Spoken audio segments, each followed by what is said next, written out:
আজি আমাৰ Dewargaon block committee BPF দলৰ কৰ্মী সভা হৈছে। ইয়দৰ ওমেনৰ BSU বা পেৰেণ্ট বডি চাৰিটা গ্ৰুপ চাৰিটা কিবা লৈ পেলাই আজি কৰ্মী সভা পাব্লিক মিটিং নহয় BSUৰো আছে সব আৰু চেলৰ আছে আদিবাসী চেল বা বেংগলী সেল বা মাইনৰিটি সেল সব মিলাই পেলাই আমাৰ ব্লক কমিটি দেৱৰগাঁও ব্লক কমিটিৰ কৰ্মী সভা হৈছে। তো এতিয়া হ'ল নিৰ্বাচন আহি আছে, সবে গম পায় পূজাৰ আগত হ'ব বুলি সবে গম পায় আজিৰ দিনত। তো আমি শ্ৰীৰামপুৰৰ পৰা আৰম্ভ কৰি গোটেই ফাৰ্ষ্টনি চেৰপাংলৈকে যিমান সমষ্টি আছে 40টাৰ ভিতৰত আমি BPF আজিৰ দিনত অন্তত 25-26টা আমাৰ পজিটিভ হৈ আছে আমি পাম আৰু চৰকাৰটো আমিয়ে বনাম আৰু BPF কৈ আছে যে কাৰো দলৰ লগত মিত্ৰতা নকৰিবলৈ আমি ইলেকশ্যন খেলিম। এইটো সঁচা। কোনো BJP কোনো কংগ্ৰেছ বা কোনোবা UPPL বা কোনোবা UDFৰ লগত আমি মিত্ৰতা নকৰিব। তো আজিৰ দিনত মুঠতে BPF দলৰ যিটো পজিশ্যন খুব ভাল, মুঠতে সবতকৈ হাইষ্ট BPF দলে আজিৰ দিনত পাই আছে। আৰু BJP যিটো শুনি আছোঁ মই BJPৰো বেয়া নহয়, BJPও আজিৰ দিনত 10ৰ পৰা 15টা চিট পাই আছে, কিন্তু UPPL পাব না নাই এইটো মোৰ ডাউট আছে। যদি ক'ৰবাত পায় এইটো লাখিলি পাব পাৰে একটা দুটা কথা। সেইটোৱে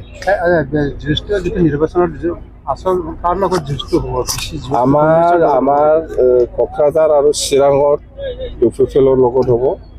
BJP বাক্সা আৰু ওদালগুৰিত BJPৰ লগত হ'ব। কথা সেইটোৱে চিধা কথা। কংগ্ৰেছ আসন নাপায়। কংগ্ৰেছে এটা চান্স আছে, যদি পায় শ্ৰীৰামপুৰ আছে কংগ্ৰেছৰ, আৰু UDFৰো স্কোপ নাই। UDF কংগ্ৰেছ একে শ্ৰীৰামপুৰত পাব পাৰে কোনোবা এটা দলে, কিন্তু UPPL হিচাপে আজিৰ দিনত কোনো চিট জিকাটো মই দেখিবলৈ পোৱা নাই। যদি পায় লাখিলি ক'ৰবাত এটা দুটা পাব পাৰে। বাকী সেইটোতো দল কংগ্ৰেছো আহিব, BJPও আহিব, BJPও আহিছে, কংগ্ৰেছো আহিব, UDFও আহিব, চব দল আহিব। যিমান দল আহিলেও BTC অঞ্চলত আজিৰ দিনত সবতকৈ ষ্ট্ৰংটো হ'ল BPF, নেক্সটত BJP আলোচনা কৰিছে। এইটোতো হ'ব আৰু নিজকে ঠিক কৰিবৰ কাৰণে AGPৰ লগতো আলোচনা কৰিছে। ইহঁতে মই জানাত AGP আসাম গণ পৰিষদৰ লগতো আলোচনা কৰিছে আৰু কংগ্ৰেছৰ লগতো আলোচনা কৰিছে বুলি আমি জানো। BPF কাৰো লগত আলোচনা কৰা নাই, অকলে নিৰ্বাচন খেলিব বাছ। সমৰ্থন দিবৰ কাৰণে AGP আৰু BJP বিভিন্ন দলে নাই এইটো দুৱাৰ খোলা ৰাখিছে আপোনাৰ কোন AGP আৰু কংগ্ৰেছ আৰু BPFৰ কাৰণে দুৱাৰ খোলা ৰাখিছে।